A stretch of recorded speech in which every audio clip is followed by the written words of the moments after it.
Okay, Alan, that should be going up now in a little bit. There you go, it's up now.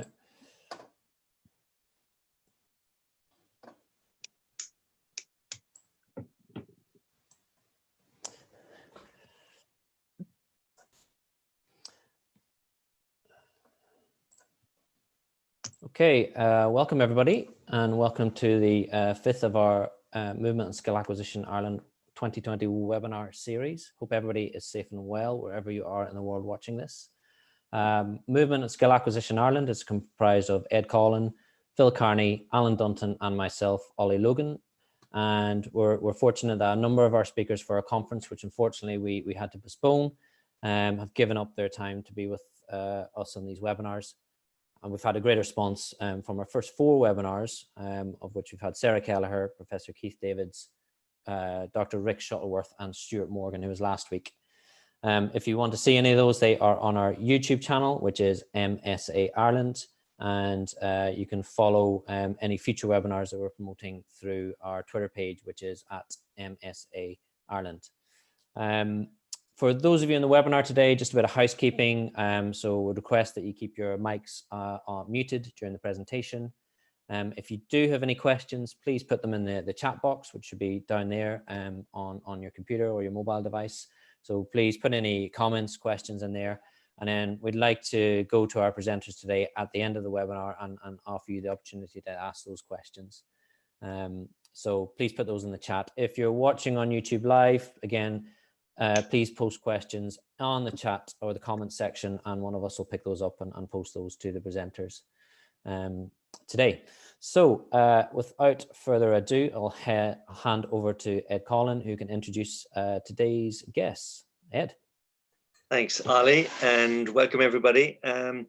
It's great again to be able to provide another webinar for people, but this one in particular, as a group, we've been discussing all week the importance of today's topic. As Ollie said, we had to cancel our live conference, and one of the, I suppose, bigger disappointments of that is because of what we were expecting to see from our guests today, from Keep Youngsters, from the work groups Keep Youngsters Involved, because not only is it an important topic, but there's incredible takeaways from it. A lot of people attending webinars and conferences all the time and struggle to come away with things that they can implement straight away into their sessions and into their work with fellow coaches or the athletes they work with, the kids and so on and so forth. This should today give you a great insight into real takeaways and actual tasks and resources that you can utilize from the get-go. So without further ado, I'd like to introduce you to Professor Catherine Woods and Dr. Joey Murphy, who both are based down in the University of Limerick, where they are involved with the Physical Activity for Health Research Centre. It's a research cluster there, and I suppose the importance of their work is to illustrate the fact that it is a European-wide consortium that feeds into Keep Youngsters Involved, that maybe is originally started from the Knowledge Centre for Sport in the Netherlands, but it feeds in from a number of different countries. And I think the benefit from what we're going to see today is how we have obviously academics who are speaking to us, but these are academics who you will realize are very comfortable in the practitioner space and the translation of their research to the real world, even to the point of not just within the sporting domain, but also in the health domain, that physical activity for health, as noted by a recent paper of theirs, which showed the benefits of physical activity in relation to cancer and the cancer journey, let's say, of patients. So it gives me a great pleasure to welcome Professor Catherine Woods and Dr. Joey Murphy to our 5th webinar series, and welcome, guys, and over to you.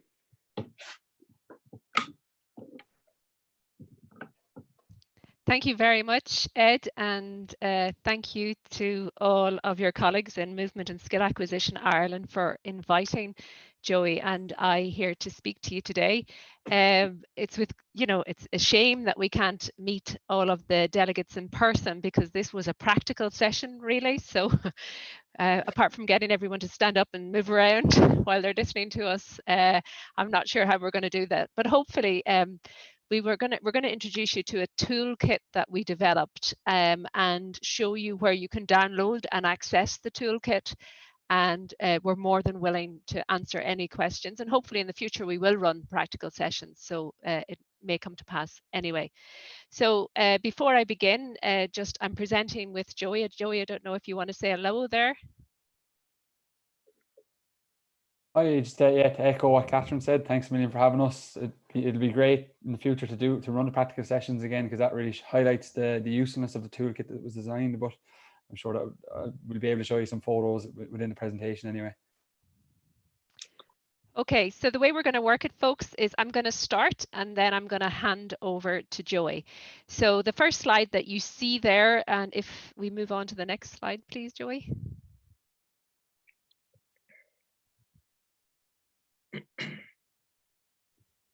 The first thing I want to say is that this project was a collaboration, and as Ed quite rightly pointed out, the whole area of dropout from structured exercise and sport among young adolescents is quite phenomenal, really, and it's something that we're really struggling to address.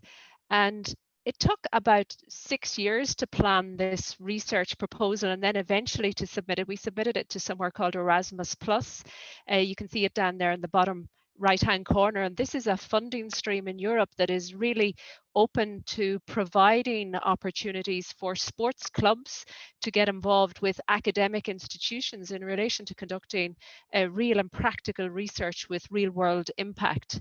And for example, we're now looking at maybe doing exchanges with some of our KYI partners where some of their sports club members might come over to Ireland and vice versa, again through the Erasmus Plus program. So that might be something of interest to your delegates. But just really to acknowledge KC Sport, who were the coordinators, and Limerick were a partner in collaboration with Leuven.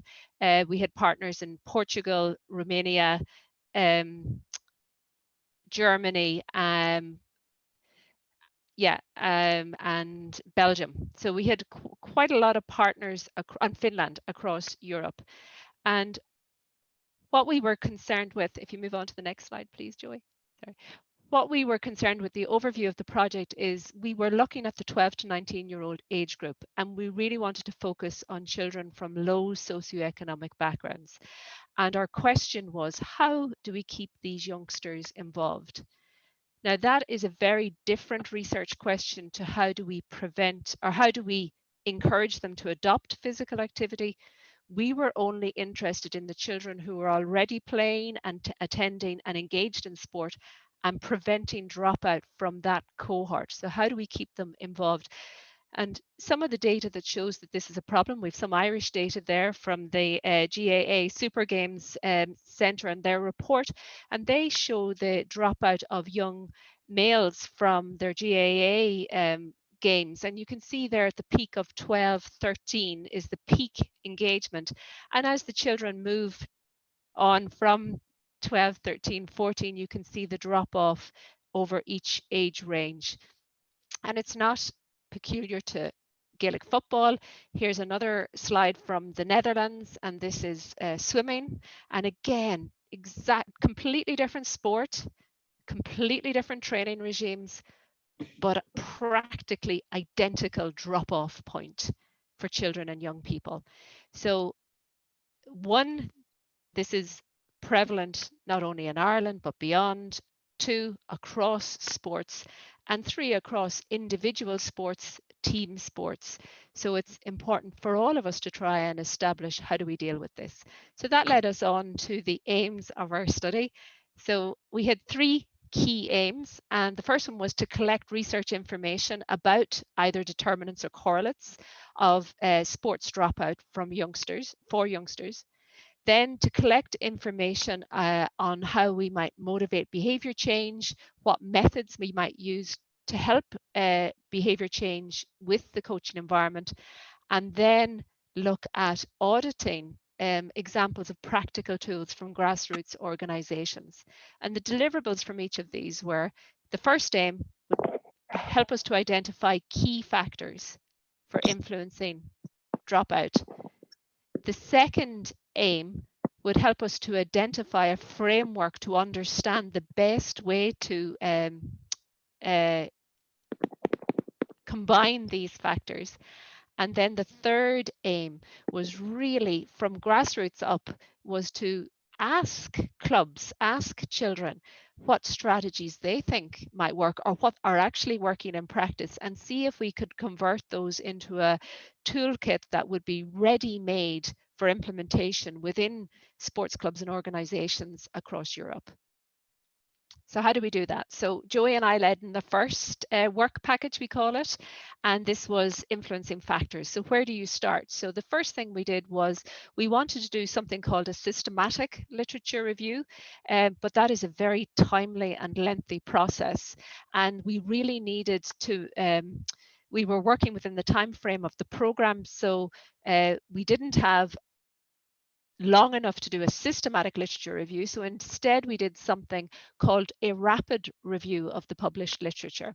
And what that means is that you look at all existing systematic literature reviews, and from that you condense or synthesize the information that is available.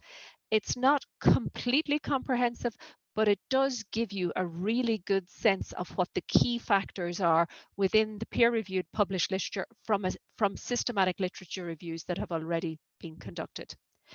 And additional to that, because one thing that we were very aware of was that there might be a lot of learning in something called the grey literature. And what I mean by that is it's not peer review published, but it may be published in reports like that Super Games Centre report that the GAA published. Very valuable, very useful information.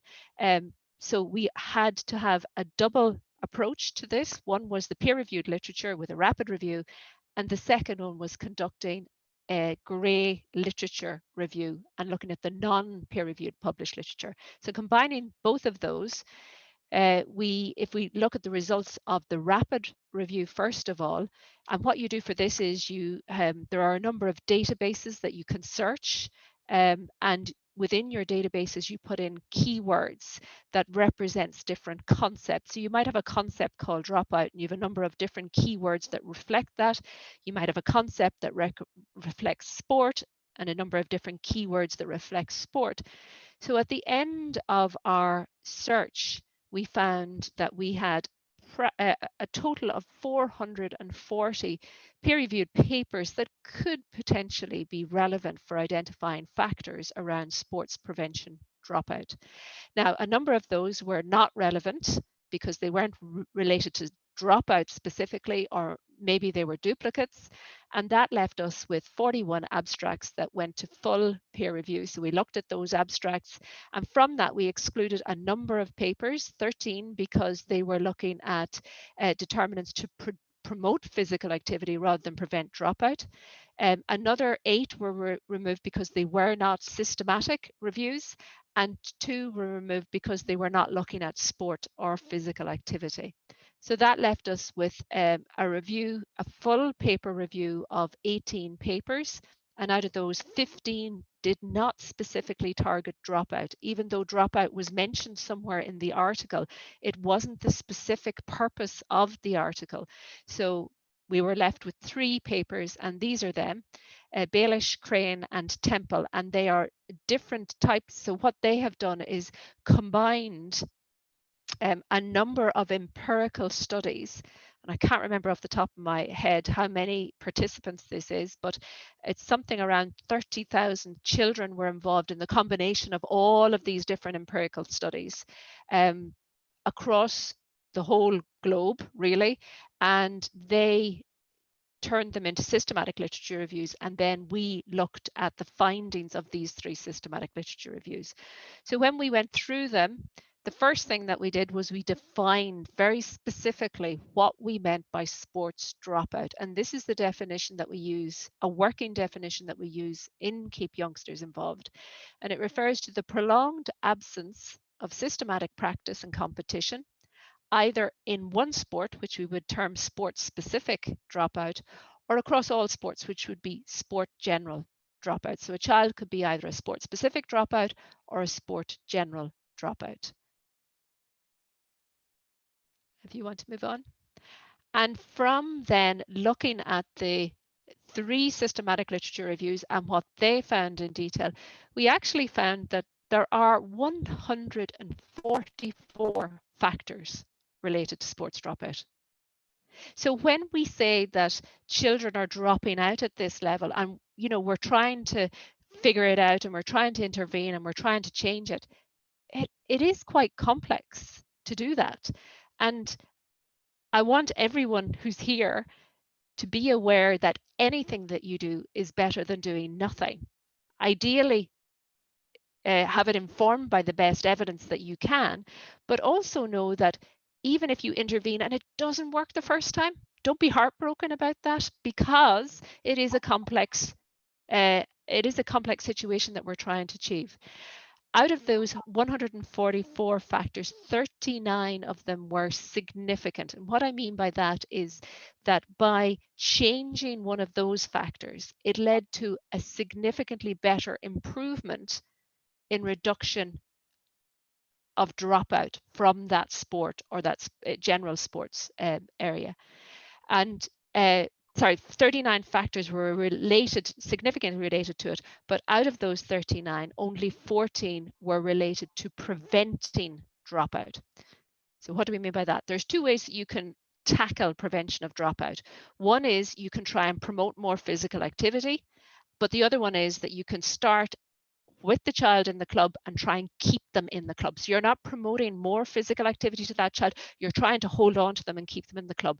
So preventing dropout was our angle that we took on it, and what we found was there were 14 factors from the peer-reviewed literature that were significantly related to preventing dropout. So we move on. In the grey literature, each country was tasked with searching their own country's grey literature to see if they could find anything related to prevention of dropout. This is an example of a report published by the Sports Council, now Sport Ireland, and the ESRI.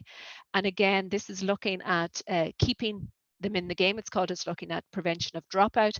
So when we added in the findings from the grey literature, we still concluded that there were 14 factors. So the grey literature, although was very invaluable, it didn't increase the number of factors that we had. So our 14 factors that influence prevention of dropout of youngsters from sport are these, and Joey is now going to go into these in more detail.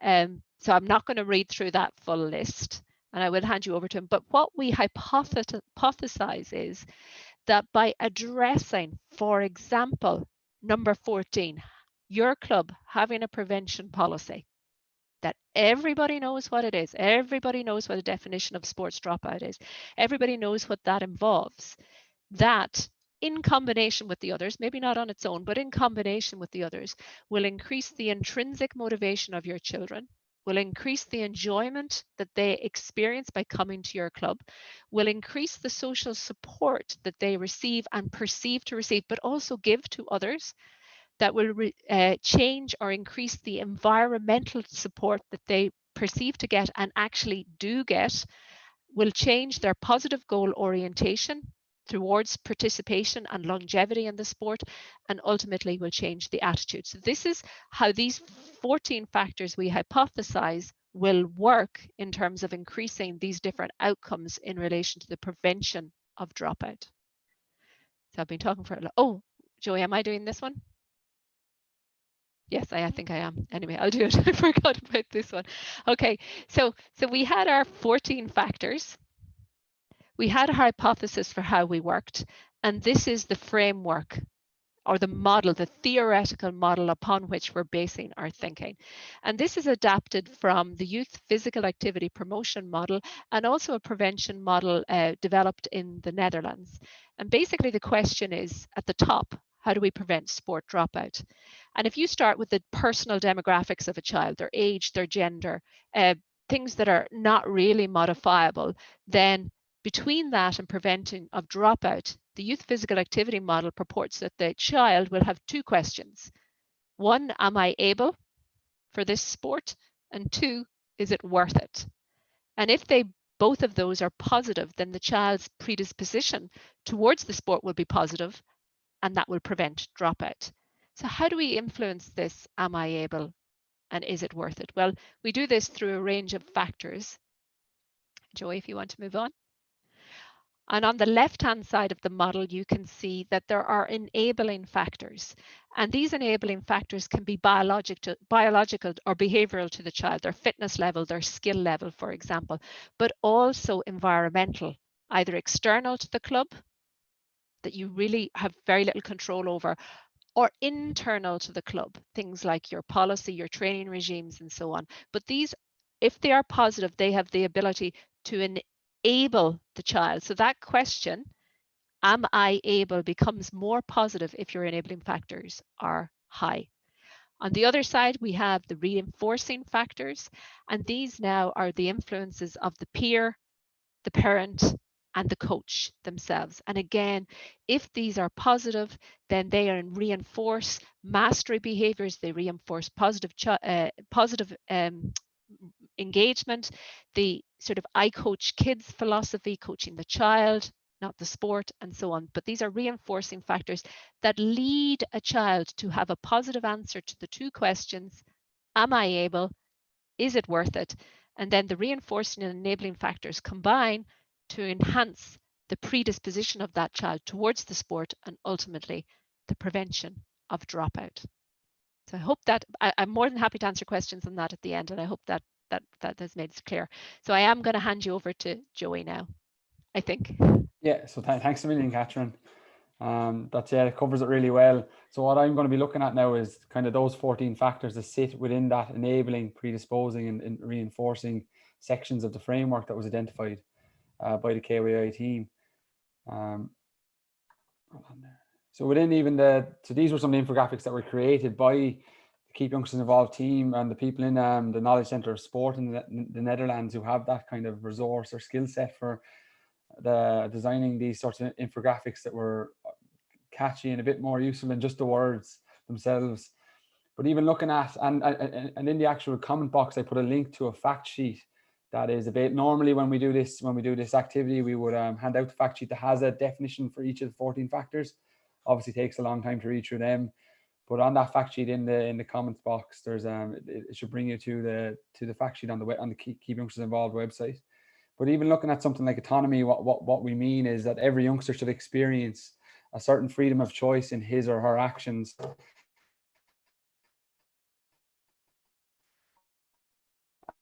And there was five identified within that predisposing. So between the am I able and is it worth it? So something like am I able being something like the perceived competence of a child, and is it worth it being with regards to the relatedness? If I'm going to turn up, do I feel like I'm going to interact with other people? Do I feel like I'm part of the club? Relatedness itself being that every youngster should feel like he or she is part of that team or club. So these are the five predisposing factors, and on that fact sheet you'll find the definitions for each one. Then we moved on to what would have been on the right hand of your screen, the reinforcing factors. And this looked at the coach-athlete relationship, the peer involvement, and the parental autonomy support. So three key stakeholders that play a role in reinforcing that is it worth it and am I able aspects of the framework. And even looking at one like the coach-athlete relationship, it would read something along the lines of that every youngster and coach should have an effective and positive relationship, which includes empathetic, understanding, honesty, support, cooperation, and respect between both parties. Then we look at the enabling factors. And again, we had 6 factors on this one, the first 3 being the learning climate, that time goal balance, and the cost. And like Catherine said, some of these things are external to the club and some are internal. So some are within the control of the club, something maybe like the cost, that you could try and reduce the cost of partaking in that sport. But other things like time goal balance might not be within control. It might be like, especially in this age group, when they're beginning new jobs, they're going through the higher education system where they're starting to take part in exams, and school becomes a lot more time burdensome. So they have to try and understand balance their time with regards to partaking in sport. But something on this, like the cost, will be every youngster should be able to afford to partake and continue to stay involved in sport. Then we look at the other three, which would involve the prevention policy, accessibility, and type of sport on offer. So that something like the accessibility is that like every child should be able to access sport safely and conveniently. Like Catherine mentioned, the prevention policy, which a number of clubs possibly wouldn't have, but this is where something like a toolkit like this can help the design of a prevention policy for your club, as you start to identify factors that are important for your club, and then the actions that could be put in place to try and incorporate them in a positive way that tries to prevent the dropout rates. So once we had these factors, it had all come from the research to this point, where now we wanted to move from translating that research into something that was usable in practice. So getting it into a toolkit. So the first step for that was moving into work package 2, which was led by our partners in Romania and Portugal, but it was trying to identify actions from each of the countries that linked into each of those 14 factors and were able to have a positive influence on those factors. So again, we went through more phases where we collected on nothing too different to them templates that were earlier in the slideshow. We would have collected the actions from our countries that we thought were useful for having a positive impact on those factors. I think when it started, it was over 300 actions, and we understood this wasn't something that would be usable in practice. There was too many actions. So through feedback, through engaging with coaches and young people, we were able to get it down to phase 3, which when we had our third project meeting about it, we had a final draft of 10 actions under each factor, or around 10 actions for each factor. And these were actions that we were stating that if you were to enact them in your club, they would have a positive impact on that linking factor, and that would have a positive impact on the prevention of dropout in that club. Again, what we were left with now was a list of 14 factors and a list of actions, a pretty long list of actions still. So the next step was the toolkit, so work package 3, which was led by partners in Finland in the Liikke's research center. And it was to try and turn this information into something that was usable and practical for the key stakeholders and knowledge users like coaches and young people in sports clubs. So the one aspect that came out of our meetings, and again from engaging with coaches and young people throughout our meetings in various countries, was that a toolkit will be useful. A card game, something like a card game that could be dealt out, people could look at it and start to gain a better understanding in a kind of friendly environment. But the toolkit is for professionals and volunteers who work with youngsters in sports at a grassroots level. But not only and I know it says it here, just the trainers, teachers, youth committees, but also the youngsters themselves is something that we found. This toolkit is probably it's most powerful and most engaging when the youngsters are involved and they're able to voice their own suggestions about what a club could do with regards to the actions that are in the toolkit. Other things that were designed as part of the toolkit were short videos, which can be found on the Keep Youngsters Involved website, recommendations with regards to using the toolkit. So not only is it a toolkit with card games, but there's also 3 or 4 different methodologies for how you could actually take part in the card game, and you can print them off. We have some of the partners have hard copy boxes, but you can actually print off PDF versions of the card games, which then could be used as a cost-effective way. And that was the card games that were designed to try and display the factors and also the actions that we found that could be positive for preventing dropout in your sports clubs. So within that, the 14 factors, so now we were left with the 14 factors to prevent sports dropout, which can be seen on this infographic that is found on the Keep Youngsters Involved website as well. You had the 14 factors, the actions within those factors, movies that also speak about those factors. So they're actually movies with youngsters speaking about how those factors are important for them staying involved in sport, and how certain actions might be useful in their own sport. And then the toolkit, which is the card games that allows people to talk about the kind of this situation of dropout that isn't sometimes easy to talk about, but it opens that gateway to start to speak about dropout within a club and what actions could be put in place to try and prevent it. And that's where something like a prevention policy could be developed using a toolkit such as this. So just to give an overview of, so normally as we would present this, like Catherine mentioned, we would usually run the actual activity for maybe half an hour and start to get people from different sports, different sectors to start to speak about, oh, this is something that would speak, this card is something that would speak to me, and this is an action I think that will be important in our sports club. So just to give you a kind of overview of the actual methods that we do use in one of the card games that we commonly use and have used in a number of countries and at a number of events with just a mixture of coaches. It might be a mixture of youth workers and coaches, or it might be a mixture of coaches, youth workers, and actual youngsters themselves. So there's some pictures here of the actual card game in action, plus the kind of steps that would go to show the kind of practicality of using the card game or toolkit. So it's something along the lines of the cards are almost thrown out on the table, mixed up, and each person is given or is asked to give a 30-second introduction to who they are, and then people are asked to choose 2 cards to speak to them, something that they would something that they've experienced in the past and that they felt this would have helped, or something that they feel would help in the future. Then they're asked to read the chosen cards to the rest of the groups on their tables, and starting to kind of give reasons as to why they chose that card, the experiences, any questions they have, or any advice or links to other sports people that are on the tables. This then is left to the groups to choose the 3 most important cards, but what tends to happen is they start to kind of combine cards that are quite similar from the same factor. So if there's a lot of cards from something like autonomy, then autonomy becomes a key thing from that table.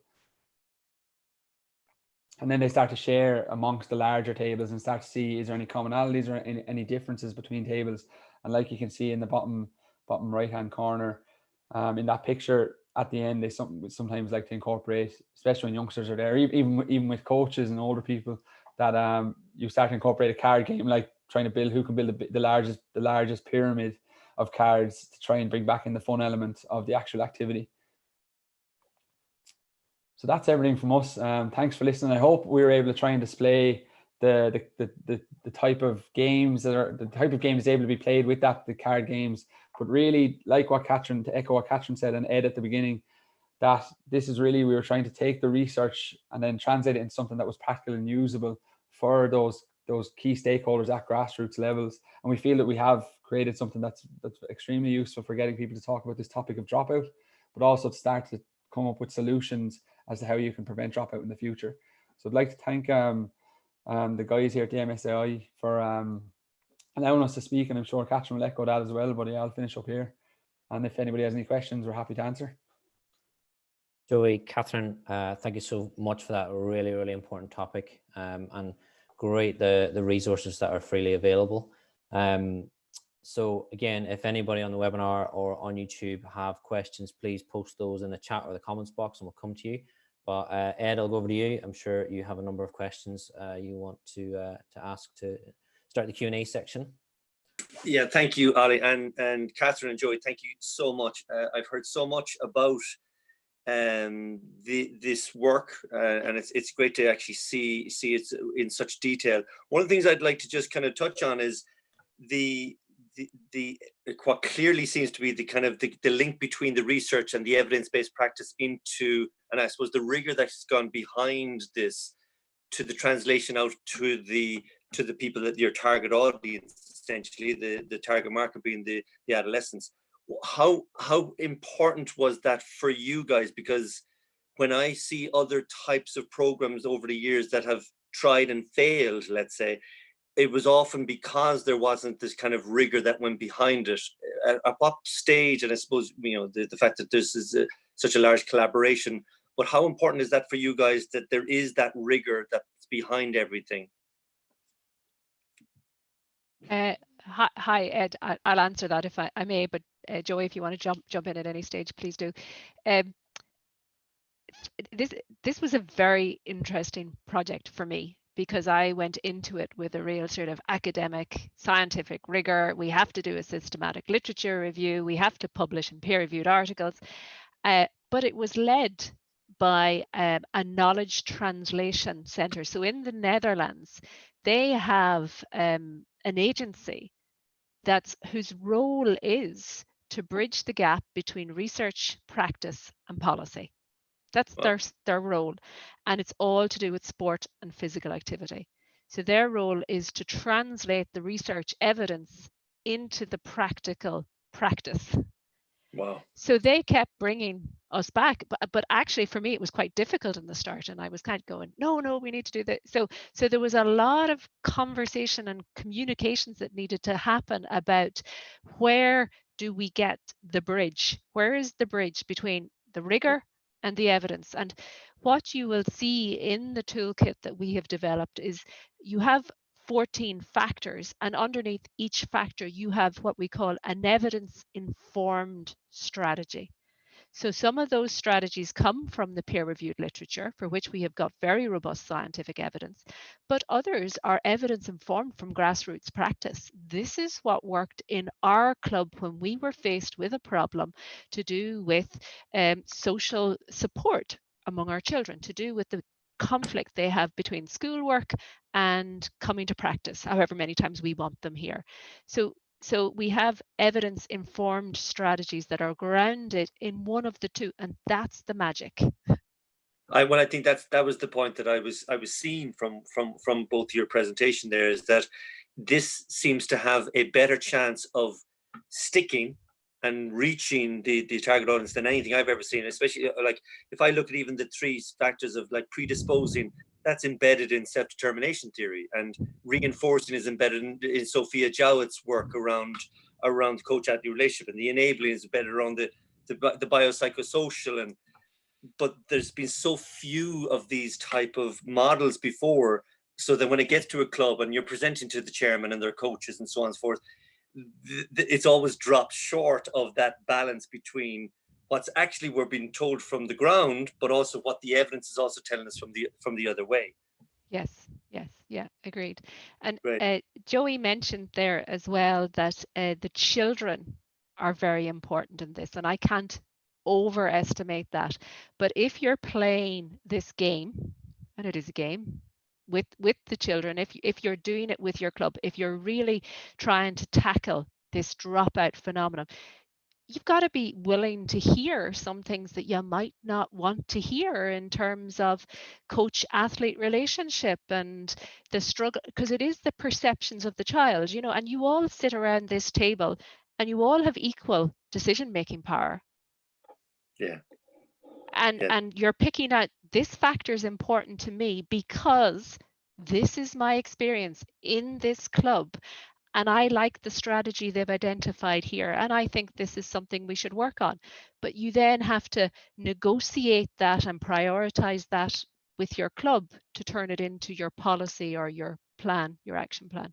And can I ask that in relation to the clubs then, when it does get to that point with the clubs, who do you, or have you guys identified who almost is the best type of person to be that first point of contact to give you the best chance of actually getting deeper into the club? Is there a particular type of person you're looking for, or is it a particular type of role of a person, or because and I know from experience with my own kids and some of the clubs they're involved in, if you get the wrong person, good luck, you know, whereas if you get the right person, it could soar for you. Yeah, again, another very good question. I think the gatekeeper, whoever opens the door to the club, yeah, and I gotta work with them in mind already, you know, those people who will jump up all over or something like this. It's brilliant. Thank you.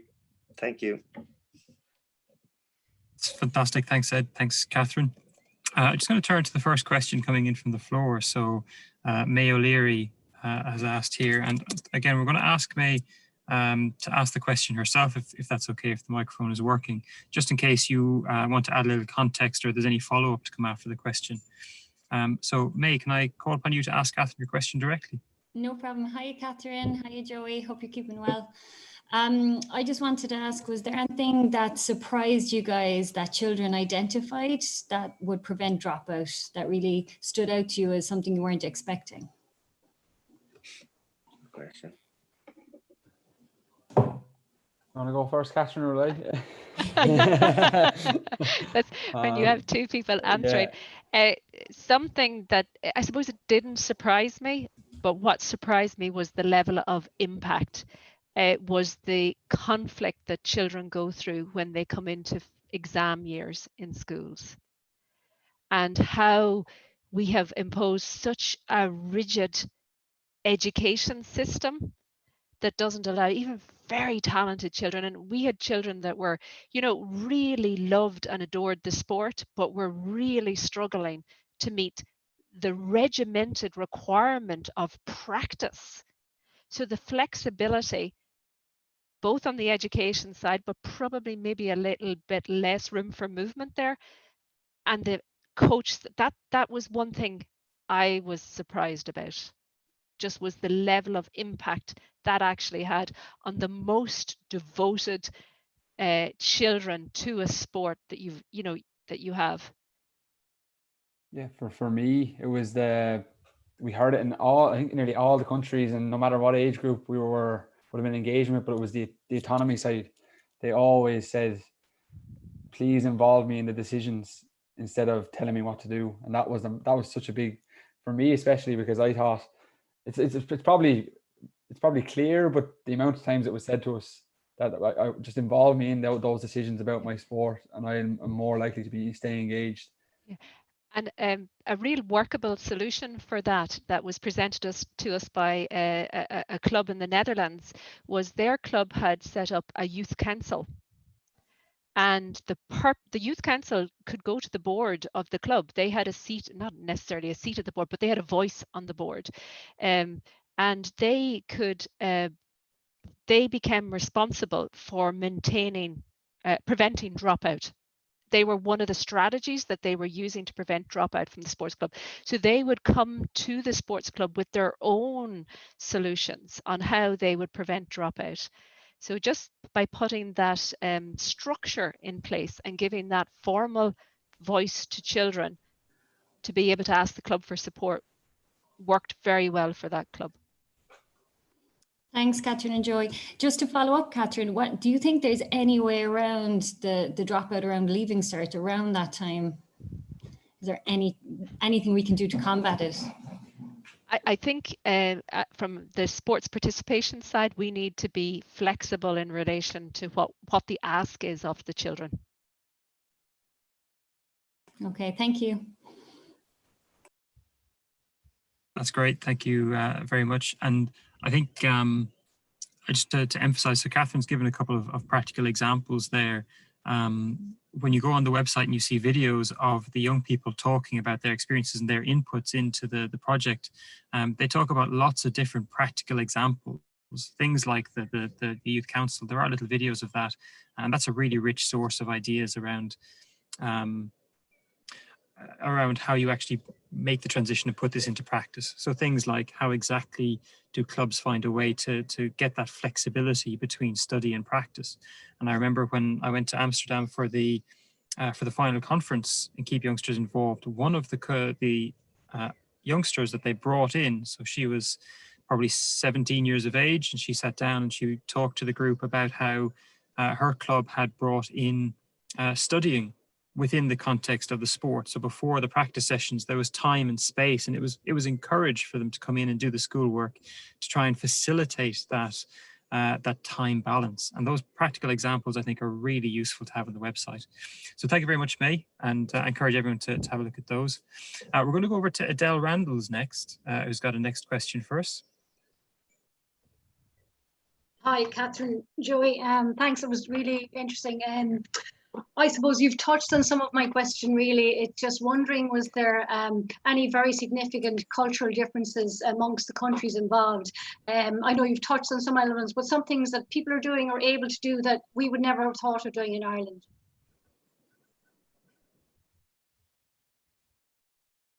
Can you hear me? No. Yeah, Joey, do you want to go first on this one, or I don't mind? Yeah, I can't. I'm trying to remember the unique ones from different countries. I remember the settings being very unique depending on countries. Like certain countries are very much regimental with regards to PE and stuff, so that's how sport was almost done. So doing something like this game would be a little bit more difficult in that country, in them countries, because it was almost seen like a regimental, like an army almost. That's how they do their activities.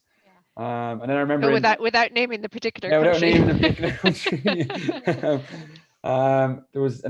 There was certain countries where I think it was one country was very unique, that even when they were participating at a very high level, like Catherine was saying about schools, it was almost like they were to choose at 16, 17. It was almost like, and this came from the kids themselves, because they actually presented at at a meeting we had. They presented and said that literally when they hit 16 or 17, it's either you play sport or you go to university. Oh, wow. That was an ultimatum almost. So and that's something that was different to us compared to Ireland as well. Yeah, true. But it was interested in the country that had a more formal, regimented approach to physical education, to sport. They didn't seem to have the same. Dropout was still a problem and still a worry for them, but it wasn't anywhere near the levels of dropout we would experience. Okay. Yeah, great. Thank you. That's great. Thank you very much, Adele. So next question, I think actually just resonates with me, because I read a reflective piece this morning from a coach, and it was all around this idea of playing time. So I'm going to call on Micheál Duffy, who's got a question to chip in. So thanks, Catherine and Joy.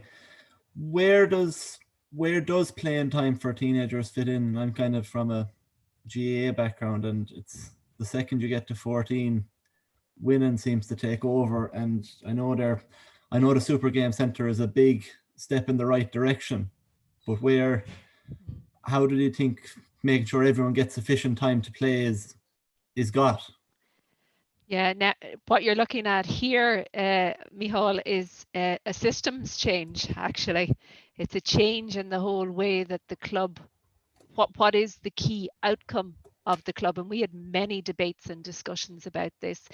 And for example, we had a coach come in and talk to us who is quite a senior level soccer coach from Finland, and he was explaining how they changed their whole grassroots system, where they put some of their most experienced coaches in at the young ages, and they also had a color code system. Say it was red, green, and blue, and red would be your grassroots, green would be your intermediate, and blue would be your sort of top elite.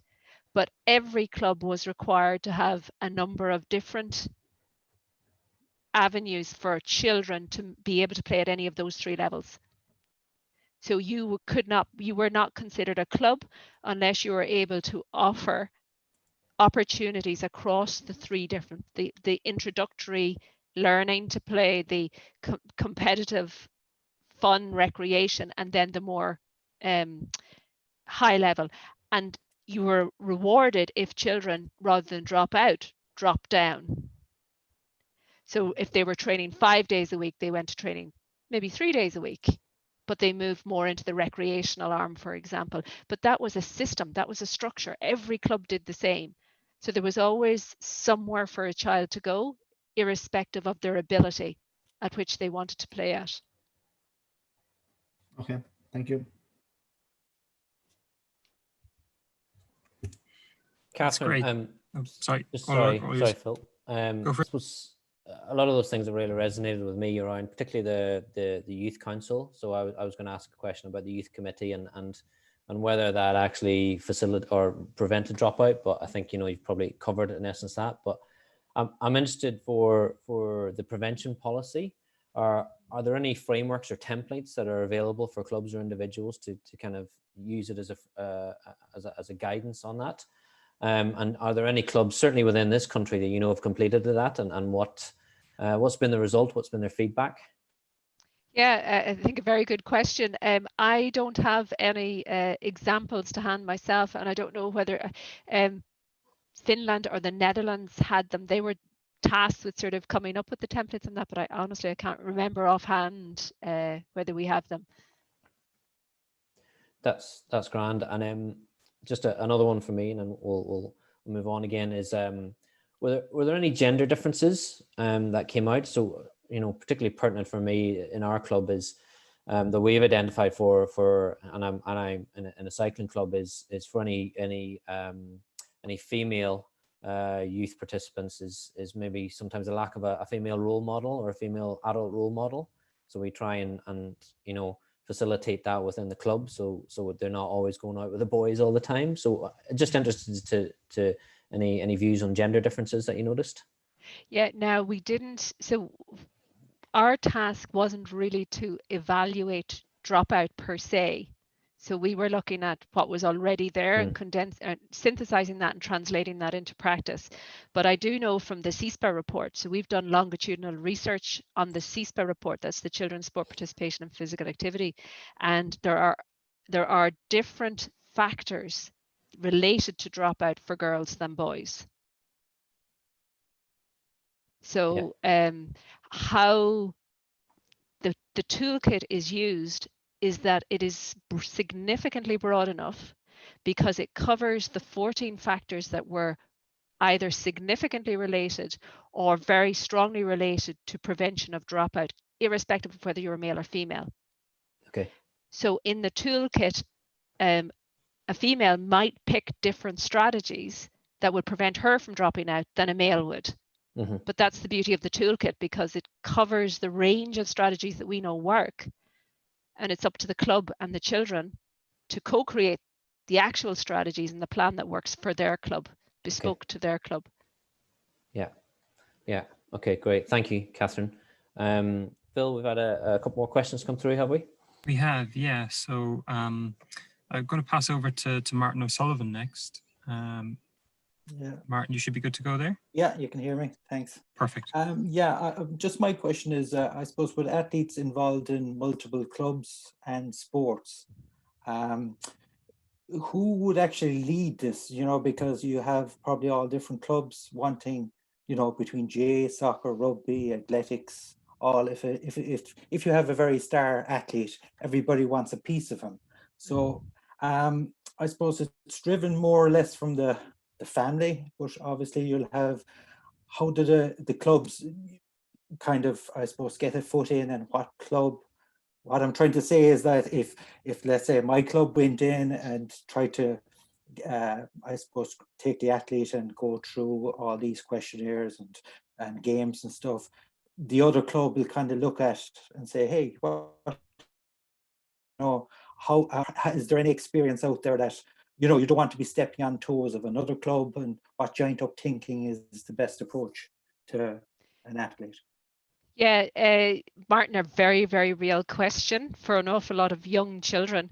One of the things, I suppose I was asked a question on this earlier on, but another thing that struck me when I was doing this research, or involved in this research study, was a child's story when they got injured and they were trying to get back from injury, but they played multiple sports, were involved in multiple clubs. And for them, they couldn't get over that the coaches didn't communicate with each other in relation to the rehabilitation plan. So you had different coaches asking different things while this child was trying to recover. So you're absolutely right. We have multiple children that are involved in multiple sports. The toolkit is geared towards the coach and the child, but there is an action in there that says, that reaches, because under each factor, where relevant, there's a strategy for the child, there's a strategy for the club, and if relevant, a strategy for the parents. And one of the strategies in there is for clubs to try to work together to tackle it within a geographical area, prevention of dropout. But the upside or the downside, whatever way, you've got to be willing to let that child go if they choose to participate in a different sport rather than drop out altogether. And that's it's just a way of thinking, I suppose. But yeah, I don't know if I answered your question specifically, but it requires, you can start with one club, you can start with your club and work with your club, but ideally it should be replicated in all of the other clubs as well, and ideally there should be some commonality between them. Yeah, for sure. Thank you. That's great. Thanks, Martin. I guess I've got a comment kind of listening to this and going back over the cards again and reading through them. And I guess I'd like to hear your reaction to this. I know this has been designed very much around preventing dropout and trying to catch those individuals who are at risk of leaving either the sport or leaving sport altogether.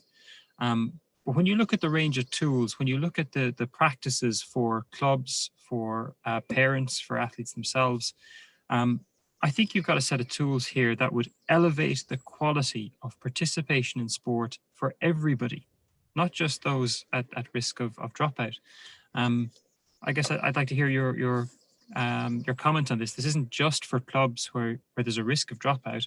Actually, I think all clubs can benefit from using these cards as a reflective or a framework to reflect against.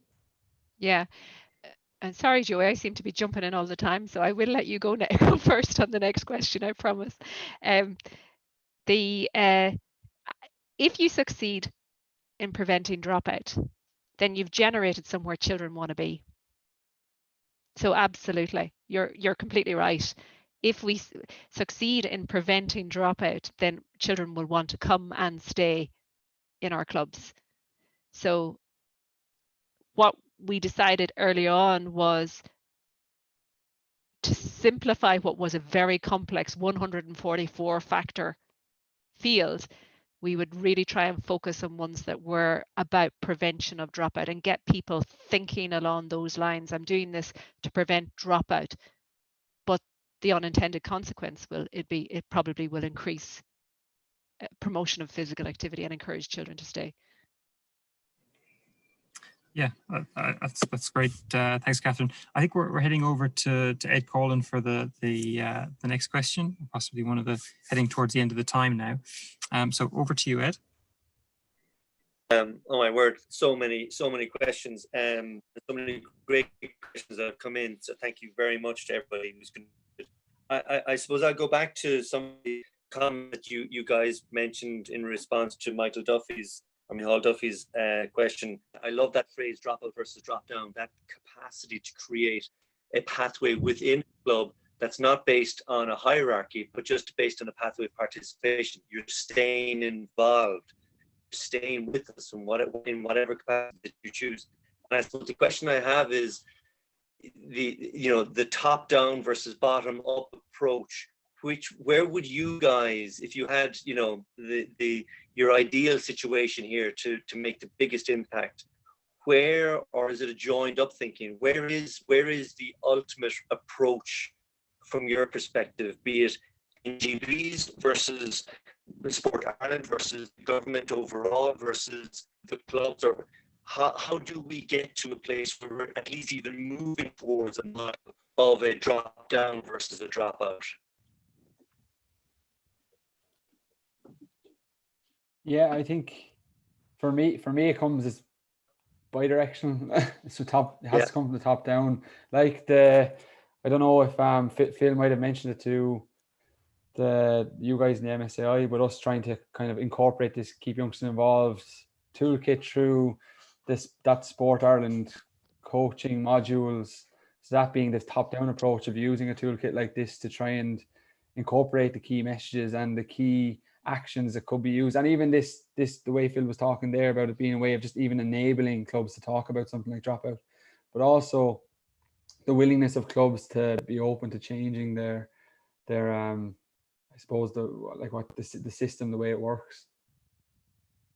So being able to offer those multiple different levels of engagement, like the recreation level or the different levels, to be able to offer a drop down option even. But I think you hit the nail on the head there as far as the levels of engagement. I suppose, as Catherine said earlier, just the link between what you guys do at this age group and what I coach kids do at a younger age group. There'd be no harm in primary school kids hearing about this stuff. Awareness is half the battle sometimes. There's no harm in secondary school students getting it from their teachers, and then maybe not their PE teachers, and third level lecturers like me and a few others out here that future coaches, the future teachers and so on and so forth, hear it as third level students, to be like, look, here's a tool to help you fight against this, but again, it's to almost have that awareness across the lifespan and across all the different points of contact, let's say. Yeah, if I may come in there, Ed, as well, and actually Sam has picked up on it. I'm just saying in the chat there. Children love to compete. They do. We all love to compete, and we all love to win when we compete.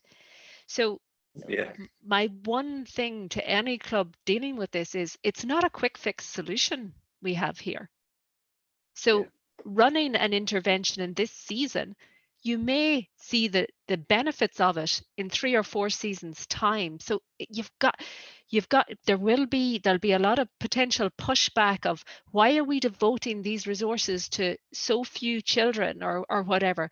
But what you're essentially trying to do is change the climate in which the children are coming to learn, to participate, to compete and to win.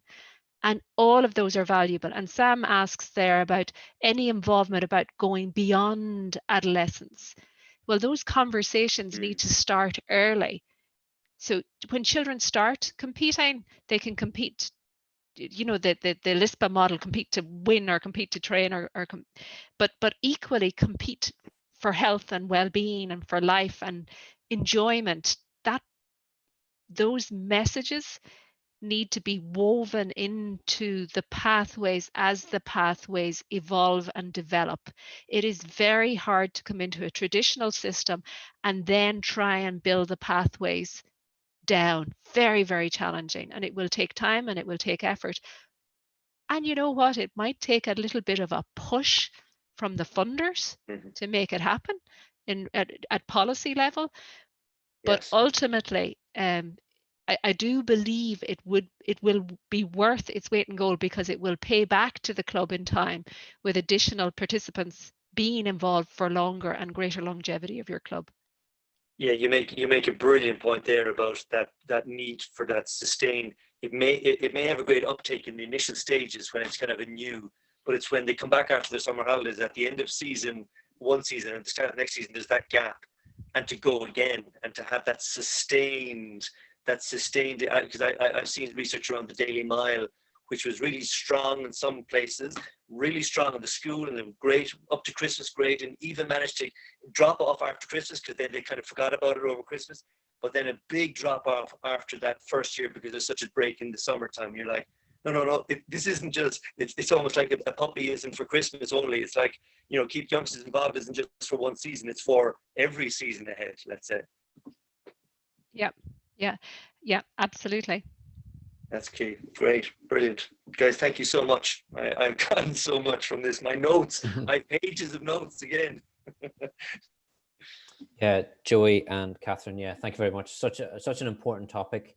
So thanks for taking the time to come on today, to come on the webinar. And, you know, certainly lots of thoughts running through my head as well in terms of how you can implement this in the club, but also from a wider perspective as well. So, you know, Catherine and Joey, if you stay on at the end of this, we'll have a little chat about how we can maybe facilitate and assist around this. So thanks for everyone for joining in today. Again, you can keep up to date with future webinar topics on our Twitter page, which is at MSA Ireland. And we've got some great speakers lined up over the coming weeks.